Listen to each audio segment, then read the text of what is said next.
नमस्कार दोस्तों, स्वागत है आप सभी का आपके अपने YouTube एजुकेशनल चैनल सफल स्टडीज पर। तो आज के इस वीडियो में हम आपको अध्याय 1 जो कक्षा 10 के भूगोल का एक पार्ट है संसाधन, उसके बारे में विस्तृत जानकारी देने वाले हैं। पिछली वीडियो में हमने आपको अध्याय 1 संसाधन का पार्ट 1 कराया था और आपको संसाधन के बारे में पूरी जानकारी दे दी थी और उदाहरण भी समझाया था कि आपके हाथ में पड़ी अभी मोबाइल संसाधन है, कैसे काम करता है या किस तरह से आपके हाथ में पड़ी मोबाइल एक संसाधन है। इसके बारे में विस्तृत जानकारी जिन लोगों को जाननी है और जिन लोगों ने कल का वीडियो नहीं देखा है वो जल्दी से जाइए, डिस्क्रिप्शन में लिंक मिल जाएगा और देख लीजिए। ये वीडियो पार्ट 2 है, पार्ट 3 भी आने वाला है। इसी के वीडियो के लिंक डिस्क्रिप्शन में आपको इसका लिंक मिल जाएगा, यानी पार्ट 3 जो आने वाला है। तो चलिए आज हम पार्ट 2 की बात करते हैं। पार्ट 1 तो कल हो गया था। पार्ट 1 में हमने बताया था संसाधन किसे कहते हैं और संसाधन के वर्गीकरण को हमने स्पष्ट किया था। उत्पत्ति के आधार पर, उपयोगिता के आधार पर, स्वामित्व के आधार पर और विकास के आधार पर हमने स्पष्ट कर दिया था। तो सबसे पहले अब हम क्या आगे पढ़ने वाले हैं, आगे हम आपको संसाधन के वर्गीकरण की पुनरावृत्ति करते हुए संसाधन नियोजन को भी स्पष्ट करने वाले हैं और भारत में संसाधन नियोजन तथा भारत में संसाधन नियोजन के सोपान और संसाधन संरक्षण तक आज क्लियर करने वाले हैं। पार्ट 3 में हम संसद विकास की अवधारणा और संसाधन संरक्षण हेतु विभिन्न प्रकार के सम्मेलनों को स्पष्ट करेंगे। तो बने रहिए वीडियो के अंत तक। चलिए शुरू करते हैं संसाधन के वर्गीकरण की सटीक परिभाषाएं, क्योंकि दोस्तों हमें पढ़ना है, समझना है और एग्ज़ाम में ज़्यादा से ज़्यादा मार्क्स लाना भी है। क्योंकि पढ़ने समझने से आज कुछ नहीं होता, मार्क्स भी चाहिए होती है। तो चलिए देखते हैं आगे है उत्पत्ति के आधार पर संसाधन का वर्गीकरण करें। उत्पत्ति के आधार पर संसाधन 2 प्रकार के होते हैं, जैव संसाधन, वैसे संसाधन जिसकी प्राप्ति जैव मंडल से होती है और इसमें सजीव के लक्षण मौजूद होते हैं, जैव संसाधन कहा जाता है। जैसे मनुष्य, वनस्पति, मत्स्य, पशुधन एवं अन्य प्राणी समुदाय। मतलब ये कि सभी सजीव जैव संसाधन कहलाते हैं। उदाहरण दे दिया गया है। अजैव संसाधन, निर्जीव वस्तुओं के समूह को अजैव संसाधन कहा जाता है। मतलब जितने भी वस्तुएं निर्जीव हैं, जो सजीव नहीं हैं, अजैव संसाधन कहलाता है। जैसे चट्टानें, धातु एवं खनिज। चट्टानें, धातु एवं खनिज खाता है? नहीं खाता है, यानी ये जो है ये निर्जीव हैं, तो ये अजैव संसाधन के अंतर्गत आएंगे। तो आपको अजैव संसाधन के अंतर्गत आने वाली चीज़ों के बारे में समझ आ गया होगा। तो चलिए आगे बढ़ते हैं। उत्पत्ति के आधार पर तो हो गया, अब हम उपयोगिता के आधार पर संसाधन का वर्गीकरण करेंगे। जो लोग नोट नहीं कर रहे हैं, जल्दी से वीडियो को रोक करके नोट कर लीजिए, ये आपका काम आने वाला है। एग्ज़ाम टाइम आप जल्दी से रिवीजन भी कर पाएंगे। दोस्तों यदि आपने पहला वीडियो नहीं देखा है तो आप उसे जल्दी से देख लीजिए, क्योंकि उसमें संसाधन के वर्गीकरण को हमने स्पष्ट रूप से समझाया है, ऐसा उदाहरण दिया है कि आप कभी भी नहीं भूलेंगे।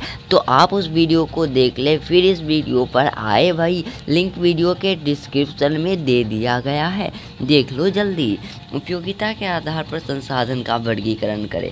उपयोगिता के आधार पर संसाधन 2 प्रकार के होते हैं, नवीकरणीय संसाधन, वैसे संसाधन जिन्हें भौतिक, रासायनिक या यांत्रिक प्रक्रिया द्वारा पुनः प्राप्त या नवीकृत किया जा सके, नवीकरणीय संसाधन कहलाता है। नवीकरणीय संसाधन मतलब जिसे हम भौतिक, रासायनिक या यांत्रिक प्रक्रिया द्वारा पुनः प्राप्त कर सकते हैं, वह है नवीकरणीय संसाधन। जैसे सौर ऊर्जा, पवन ऊर्जा, जल विद्युत, वन एवं वन्य प्राणी। अनवीकरणीय संसाधन, वैसे संसाधन जिसका विकास लंबी अवधि में जटिल प्रक्रियाओं द्वारा होता है और इस प्रक्रिया को पूरा होने में लाखों वर्ष लग सकते हैं, अनवीकरणीय संसाधन कहलाता है। इनके कुछ संसाधन पुनः चक्रीय भी नहीं होते हैं, जैसे जीवाश्म ईंधन। तो ये उपयोगिता के आधार पर संसाधन का वर्गीकरण है। इसे भी हमने पिछले वीडियो में समझा दिया था। तो आगे बढ़ते हैं। संसाधन के आधार पर यानी स्वामित्व के आधार पर संसाधन का वर्गीकरण करें। स्वामित्व के आधार पर संसाधन 4 प्रकार के होते हैं दोस्तों। स्वामित्व के आधार पर संसाधन 4 प्रकार के होते हैं।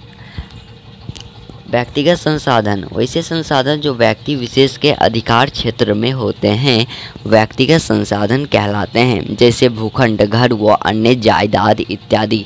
सामुदायिक संसाधन, वैसे संसाधन जो किसी खास समुदाय के आधिपत्य में होता है और उसका उपयोग समूह के लिए सुलभ होता है, सामुदायिक संसाधन कहलाता है। जैसे चारण भूमि, शमशान, मंदिर या मस्जिद परिसर, सामुदायिक भवन, तालाब, सार्वजनिक पार्क, पिकनिक स्थल, खेल का मैदान, मंदिर, गुरुद्वारा एवं गिरजाघर आदि। राष्ट्रीय संसाधन, कानूनी तौर पर किसी देश या राष्ट्र के अंतर्गत सभी उपलब्ध संसाधन राष्ट्रीय संसाधन कहलाते हैं, जैसे ताप विद्युत घर, तेल शोधक कारखाना आदि। अंतर्राष्ट्रीय संसाधन, वैसे संसाधन जिनका नियंत्रण अंतर्राष्ट्रीय संस्था द्वारा किया जाता है और उसका उपयोग सिर्फ अनुसंधान हेतु अंतर्राष्ट्रीय संस्थाओं की सहमति से किसी राष्ट्र द्वारा किया जा सकता है। अंतर्राष्ट्रीय संसाधन कहलाता है, जैसे खुला महासागरीय क्षेत्र। मतलब ये हुआ दोस्तों कि जो व्यक्तिगत संसाधन है वो किसी निजी व्यक्ति के अधिकार में होते हैं। जो सामुदायिक संसाधन है वो किसी समुदाय विशेष के अधिकार क्षेत्र में होते हैं। और जो राष्ट्रीय संसाधन है वो किसी राष्ट्र की सीमा के अंतर्गत होते हैं और कानूनी रूप से उस देश के होते हैं, राष्ट्रीय संसाधन कहलाते हैं। अंतर्राष्ट्रीय संसाधन वैसे संसाधन होते हैं जिनका नियंत्रण अंतर्राष्ट्रीय संस्थाओं द्वारा किया जाता है और उसका उपयोग सिर्फ अनुसंधान हेतु अंतर्राष्ट्रीय संस्थाओं की सहमति से किया जा सकता है, तो वो अंतर्राष्ट्रीय संसाधन हो जाएंगे। तो उम्मीद है कि आपने अगर पिछला वीडियो देखा होगा तो आपको तीनों संसाधन यानी चारों संसाधन जो है वो समझ आ गया होगा। अब हम विकास के आधार पर संसाधन का वर्गीकरण करेंगे। विकास के आधार पर संसाधन 4 प्रकार के होते हैं दोस्तों। नंबर 1 संभावित संसाधन, वैसे संसाधन जो किसी विशेष क्षेत्र में मौजूद होते हैं तथा जिन्हें भविष्य में उपयोग में लाए जाने की संभावना रहती है, संभावित संसाधन कहलाता है। जैसे हिमालयी क्षेत्र का खनिज। जी हाँ दोस्तों, हिमालय क्षेत्र में पाया जाने वाला खनिज संभावित संसाधन का ही उदाहरण है। वो कैसे? वो ऐसे कि संभावित संसाधन उस संसाधन को कहते हैं जिसका उपयोग नहीं हो रहा है, तो ये उसकी परिभाषा की सटीकता को स्पष्ट करता है। यानी कि हिमालयी क्षेत्र में पाए जाने वाले खनिज जो हैं वो अभी वर्तमान समय में उपयोग में नहीं लाए जा रहे हैं, क्योंकि उन्हें प्राप्त करना काफ़ी कठिन है दोस्तों।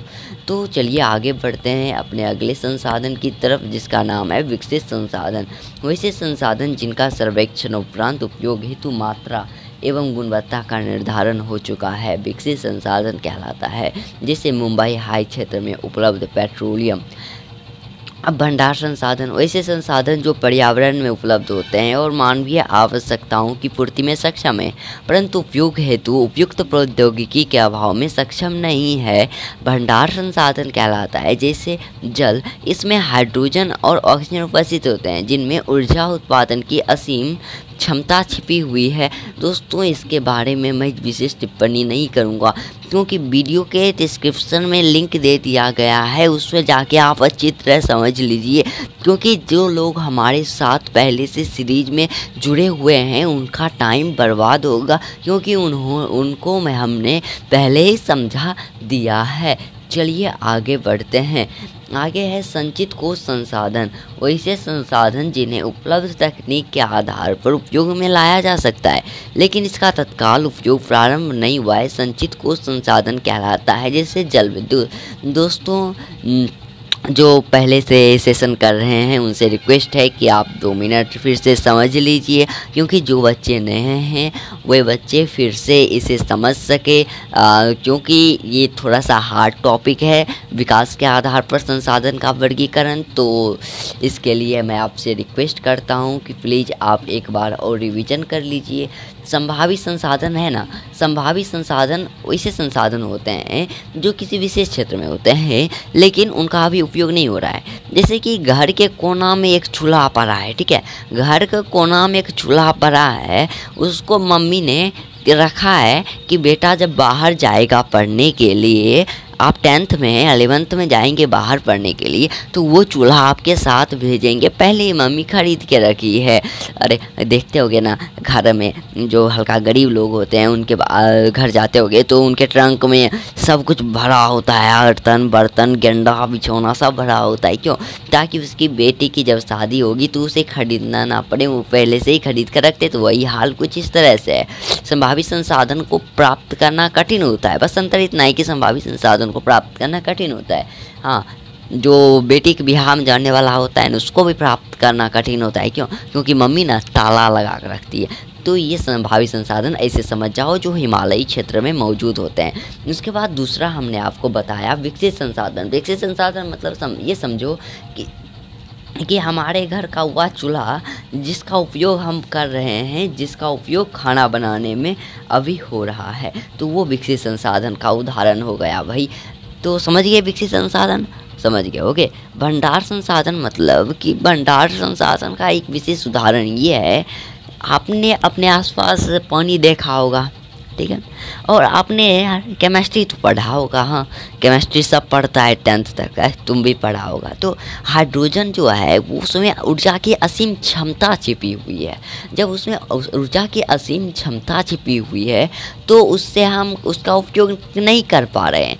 कभी पानी से मोटर बाइक चलते देखा है, पानी से कार चलते देखा है? नहीं, पेट्रोल डीजल मोबिल सब डाला जाता है। तो इसका मतलब हुआ कि हमारे पास ऐसा तकनीक नहीं है कि हम जल में मौजूद हाइड्रोजन का उपयोग करके क्या कर सके, करके हम अपना वाहन चला सके, उसका उपयोग, जल का उपयोग ईंधन के रूप में ले सके। तो दोस्तों, यह है भंडार संसाधन का उदाहरण। संचित कोश संसाधन मतलब ये समझो कि तुम एगो घर बना कर रखा है, अपना बेटा के लिए, तो वो संचित कोश संसाधन है। अपने भावी पीढ़ी, आने वाली जो पीढ़ी अपने बेटा के लिए अभी ये तुम सोच कर रखा है, बहुत तेज है तुम, यानी कि ये जो है एक संचित कोश संसाधन का उदाहरण है कि भाई तुम चाहे तो इसका उपयोग कर सकते हो, लेकिन इसे तुमने अपने बेटे के लिए संरक्षित रखा है। तो ऐसा ही कुछ जल विद्युत है इसका उदाहरण संचित कोश संसाधन का। उम्मीद है कि आपको संचित कोश संसाधन समझ आ गई होगी। चलिए आगे बढ़ते हैं हम अपर्जक आर्थिक क्षेत्र की तरफ। अपर्जक आर्थिक क्षेत्र दोस्तों, देखिए, अपर्जक आर्थिक क्षेत्र जो है ये परीक्षा में पूछा जाने वाला सबसे महत्वपूर्ण टॉपिकों में से एक है। छोटा बट नहीं कहते हैं, देखने में छोटन लगे घाव करेगा मेरे, बस वही है, ज़्यादा टाइम नहीं लेंगे। अपर्जक आर्थिक क्षेत्र मतलब किसी देश की तट रेखा से 200 किलोमीटर की दूरी तक का क्षेत्र अपर्जक आर्थिक क्षेत्र कहलाता है। 200 किलोमीटर की दूरी तक का क्षेत्र मैं आपको एक पिक्चर के द्वारा समझाना चाहूँगा। आप यहाँ पर देखिए, ड्रॉ कर रहा हूँ, यहाँ पर देखिए, ये ऐसा कुछ होता है इमेज हमारे दक्षिणी भारत का, ठीक है, पढ़े होंगे आपने। तो इसके 200 किलोमीटर की दूरी तक का जो क्षेत्र है ये अपर्जक आर्थिक क्षेत्र है। इसमें जितना भी पेट्रोलियम होगा ये सभी भारत का होगा। तो यही है अपर्जक आर्थिक क्षेत्र का फ़ायदा। यही बताया है हमने आपको कि किसी देश की तट रेखा से 200 किलोमीटर की दूरी तक का क्षेत्र अपर्जक आर्थिक क्षेत्र कहलाता है, ठीक है। नोट में आप नोट कर सकते हैं या फिर आप इसे ध्यान रखिए, आपकी नॉलेज के इम्प्रूवमेंट के लिए है कि किसी राजनीतिक सीमा के अंतर्गत भूमि, खनिज पदार्थ, जल संसाधन, वन्य जीव एवं समुद्री जीव 200 किलोमीटर महासागरीय क्षेत्र तक राष्ट्रीय संसाधन है। हमने आपको बताया ना कि अगर ये भारत है, दक्षिणी भारत, तो इसके 200 किलोमीटर के एरिया में जितने भी पेट्रोलियम होंगे वे सभी भारत का होगा। तो वो राष्ट्रीय संसाधन हुआ, भारत का हुआ मतलब राष्ट्रीय संसाधन हुआ। तो यही बात है। उसके बाद एक गुजरात के भुज में सौर ऊर्जा का आधुनिक उपकरण बड़े पैमाने पर लगाया जा रहा है। गुजरात में एक भुज नामक स्थान है, वहाँ पर सौर ऊर्जा का उपकरण, सौर ऊर्जा का मशीन लगाया जा रहा है, क्योंकि वहाँ पर जो है सौर ऊर्जा से अधिक लाभ प्राप्त करने की संभावना व्यक्त की जा रही है वैज्ञानिकों द्वारा। जब तुम भी बनेगा ना वैज्ञानिक, तो जब तुम बड़ा होकर साइंटिस्ट बनोगे ना, तो वो गोलविद बनोगे, तो तुम भी बताओगे कि भैया बेगूसराय के इस इलाके में ना ये लगाओ, ज़्यादा उपजेगा। तो ये भैया फसल वैज्ञानिक का हुआ। वैसे ही ये जो हैं ये ऊर्जा संसाधन के वैज्ञानिक हैं, जिन्होंने बताया कि गुजरात के भुज में सौर ऊर्जा का बड़ा उपकरण लगाना चाहिए, यहाँ पर अधिक संभावना है। तो सरकार ने उनकी बातों पर ध्यान दी, अमल किया और उसकी बातों को समझा जा रहा है। चलिए बढ़ते हैं जल्दी संसाधन नियोजन की तरफ। संसाधन नियोजन से आप क्या समझते हैं? अब ये क्वेश्चन काफ़ी महत्वपूर्ण है। देखो, संसाधनों का विवेकपूर्ण उपयोग ही संसाधन नियोजन कहलाता है। समझते चलिए। संसाधन किसी भी देश के विकास का आधार होता है। संसाधनों के विवेकपूर्ण दोहन हेतु सामान्य रणनीति तैयार करना संसाधन नियोजन की प्रथम प्राथमिकता है। अतः राष्ट्रीय, प्रांतीय तथा अन्य स्थानीय स्तरों पर संसाधनों के समायोजन एवं संतुलन के लिए संसाधन नियोजन की अनिवार्य आवश्यकता है। मतलब संसाधन नियोजन का मतलब हुआ कि संसाधनों का अच्छी तरह से उपयोग करना। जैसे एक गिलास हम पानी ले, पानी जानता है ना संसाधन ही है, तो एक गिलास पानी लिए और उसे एक गिलास पानी को पीना, पूरा पीना, उसे फेंकना नहीं। होता है ना, हमारे घर में, आपके घर में भी होगा कि भैया एक गिलास पानी ले लेता है भर के, अब पीता है आधा या फिर एक चौथाई पीता है और सब का सब फेंक देता है। तो ये संसाधनों की बर्बादी हुई। तो इसी को बचाना है, यही है विवेकपूर्ण उपयोग। समझ गए होगे विवेकपूर्ण उपयोग। तो संसाधनों का अच्छी तरह से उपयोग संसाधन नियोजन है। संसाधन नियोजन का मतलब हुआ कि संसाधन की बर्बादी ना करना, ठीक है।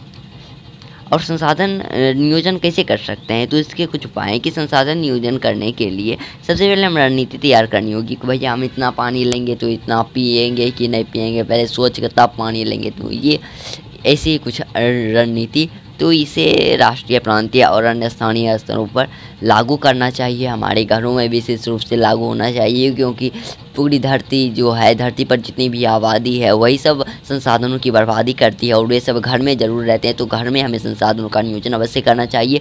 जो महिलाएं, यानी कि जो छात्राएं पढ़ रहे हैं, जो बाद में महिलाएं होंगी, वो ध्यान रखना चाहिए कि संसाधन नियोजन हमें किस तरह से करना चाहिए, क्योंकि जल जो है हमारे लिए अत्यंत आवश्यक संसाधन है। तो आपको पहले से ही थोड़ा ज़्यादा ध्यान देना होगा। देखिए, बिहार में जो है वो चूना पत्थर और पाइराइट की प्रधानता है, तो अरुणाचल प्रदेश में जल संसाधन की प्रधानता है। वहीं राजस्थान में सौर ऊर्जा, पवन ऊर्जा और जल ऊर्जा की प्रधानता है। अब हम भारत में संसाधन नियोजन से आप क्या समझते हैं, इस पर प्रकाश डालेंगे। भारत में संसाधन नियोजन पर प्रकाश डालेंगे। तो संसाधन नियोजन जो है, आपने आपको बताया ना कि संसाधनों का अच्छी तरह से उपयोग करना संसाधन नियोजन है। अगर हम पानी का अच्छी तरह से उपयोग करेंगे तो पानी बचेगी, ज़्यादा लंबे टाइम तक हम पानी पिएंगे। वैसे ही हम पेट्रोल का संरक्षण करेंगे तो क्या होगा, बिना काम के बाइक नहीं चलाएंगे, बिना काम के फील्ड में बाइक नहीं दौड़ाएंगे, तो इससे पेट्रोल बचेगा तो उसी का उपयोग हम करेंगे। वैसे भी पेट्रोल खरीदने में रुपया लगता है भैया, तो रुपया बचेगा यानी संसाधन बचेगा। तो यही संसाधन नियोजन अगर हम ऐसा करते हैं तो एक एक बूंद अगर पेट्रोल बचता है, तो भारत की आबादी 135 करोड़ है भैया। अगर सब ने एक एक बूंद पेट्रोल ख़त्म करने से भी बचा लिया, तो लगभग 135 करोड़ बूंद पानी पेट्रोलियम बच जाएगा। और 135 करोड़ बूंद पेट्रोल बहुत चलेगा, बहुत, ठीक है। तो चलिए इसको थोड़ा सा देख लेते हैं। संसाधन नियोजन भारत के लिए अत्यंत आवश्यक है। संसाधन भारत के विकास का आधार है। निम्नलिखित सोपानों के सहारे किसी देश के उपलब्ध संसाधन का सदुपयोग कर उस देश की उन्नति का मार्ग प्रशस्त किया जा सकता है। तो ये कुछ सोपान हैं कि देश के विभिन्न प्रदेशों में संसाधनों की पहचान कराने के लिए सर्वेक्षण कराना, सर्वेक्षण उपरांत मानचित्र तैयार करना और संसाधनों का गुणात्मक एवं मात्रात्मक आधार पर मापन या आकलन करना। इसका मतलब हुआ कि अगर हमें किसी जगह पर संसाधन है या नहीं इसकी पहचान कराना है तो सबसे पहले सर्वेक्षण कराना होगा। एक साइंटिस्ट की टीम को भेजना होगा कि भैया अपना मशीन लगाइए और यहाँ पर चेक कीजिए यहाँ पर ये पेट्रोलियम या फिर अन्य संसाधन है या नहीं। अगर उसे पता चलता है कि हाँ भैया यहाँ पर पेट्रोलियम या फिर अन्य संसाधन है तो सर्वेक्षण के बाद क्या होगा कि मानचित्र तैयार करेंगे कि भैया यहाँ है, इन किन जगहों पर से हमें पेट्रोलियम या फिर अन्य संसाधन प्राप्त करने हैं। तो अब हमें रूपरेखा तैयार करनी है ताकि हम इस संसाधन को निकाल सके, उपयोग योग्य इसे बना सके। दोस्तों आप जानते होंगे कि पेट्रोलियम जो है पहले काला सोना के रूप में होता है। काला सोना मतलब कि वो कच्चा पेट्रोलियम, जिससे कि पेट्रोलियम बनता है, पेट्रोल जिससे बनता है, जिससे केरोसिन तेल बनता है, जिससे मोबिल डीजल बनता है, जिससे वायुयान का डीजल बनता है। तो ये सभी जो है पहले शुद्धिकरण की आवश्यकता होती है, तो वो सभी करेंगे, उस सभी की रूपरेखा तैयार करेंगे। और यहाँ पर आगे संसाधन विकास योजनाओं को बढ़ावा देने के लिए हमें क्या करना होगा कि संसाधन विकास योजनाओं को बढ़ावा देने के लिए हमें उपयुक्त प्रौद्योगिकी और कला कौशल का विकास करना होगा। क्योंकि उपयुक्त प्रौद्योगिकी के अभाव में यदि हमारे पास संसाधन है तो हम इसका उपयोग नहीं कर सकते हैं। हमारे पास प्रौद्योगिकी की आवश्यकता काफ़ी अधिक होती है। तो कौशल एवं संस्थागत नियोजन की रूपरेखा तैयार करना, राष्ट्रीय विकास योजना एवं संसाधन विकास योजनाओं के मध्य समन्वय स्थापित करना। हमारे देश में कई ऐसे राज्य हैं, इस हिस्से को ध्यान से सुनिए, ये हमारे लिए बहुत ज़्यादा आवश्यक है।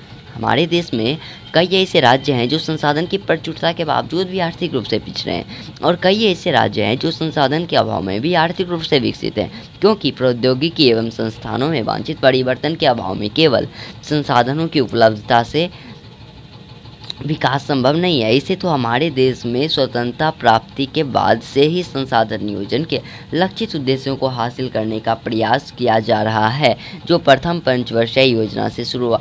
इसका मतलब ये हुआ कि भैया हमारे पास संसाधन भर कर रखल है, भर कर सोना रखल है, और किसी को उसे बेचना ही नहीं आता, उसे रुपया निकालना ही नहीं आता, तो सोना कौन काम का। बस यही किस्सा है, समझ गए होंगे अच्छी तरह से।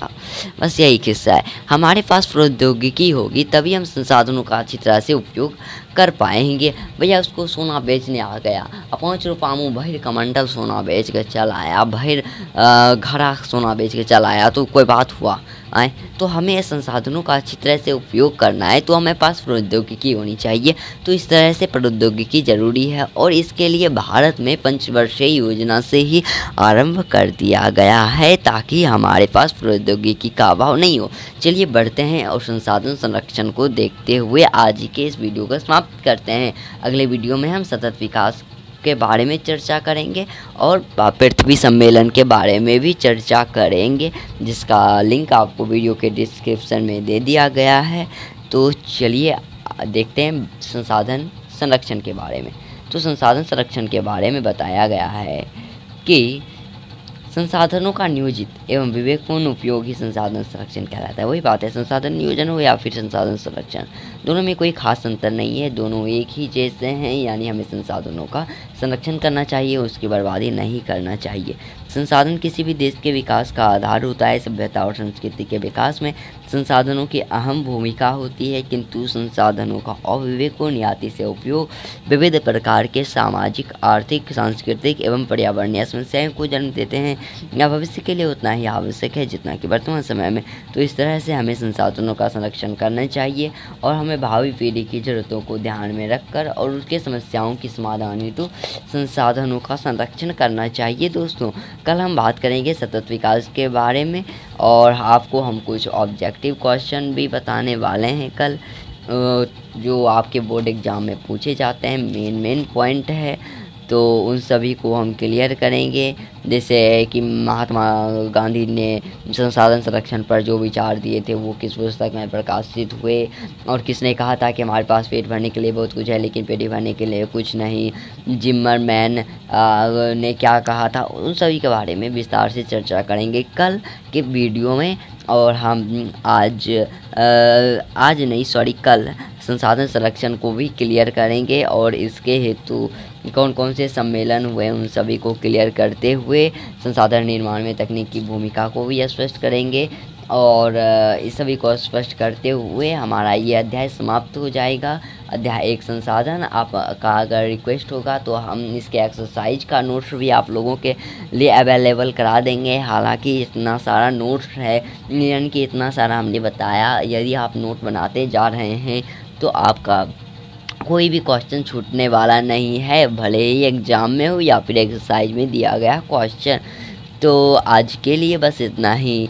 उम्मीद करता हूँ कि आपको ये वीडियो अच्छी लगी होगी और आपको हर एक पॉइंट समझ आ गया होगा। दोस्तों, अगर आपको कोई भी पॉइंट समझ नहीं आ गया होगा और मुझसे कोई गलती हो गई होगी तो आप ज़रूर कमेंट सेक्शन में बताइए, और ताकि हम अपनी गलतियों को सुधार सकें और आपके कमेंट का जवाब दे सके, यानी आपके प्रश्नों का जवाब दे सके। अगर ये वीडियो अच्छी लगी हो तो आप इस वीडियो को लाइक ज़रूर करें, और हाँ दोस्तों, आप इस वीडियो को अपने दोस्तों के साथ भी शेयर करें, क्योंकि हमारे सेशन का 2 पार्ट हो चुका है, यानी लेसन 1 अब अगले वीडियो में कंप्लीट होने वाला है, जिसका लिंक वीडियो के डिस्क्रिप्शन में दे दिया गया है। तो मिलते हैं अगले वीडियो में। आज के लिए बस इतना ही, धन्यवाद।